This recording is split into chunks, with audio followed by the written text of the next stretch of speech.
גורמיטי, מאת יונתן אילוז. בפרקים הקודמים בגורמיטי.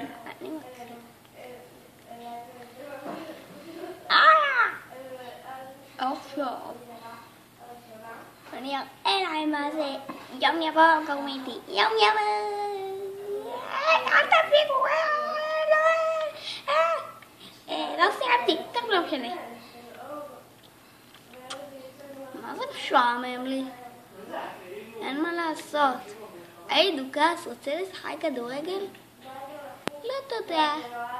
בינתיים, במקום אחר. לך לחסל את הגורמיטי אחת ולתמיד. כן בוס. אוי לא, אני מרגיש שיש סכנה. הוא נמצא בכיוון הזה. הפעם בטוח נצליח. עולה. מעניין מה יקרה לגורמיטי. האם הם ינצחו את הרעים או הרעים ינצחו? כל זה נדע בעין בפרק הבא.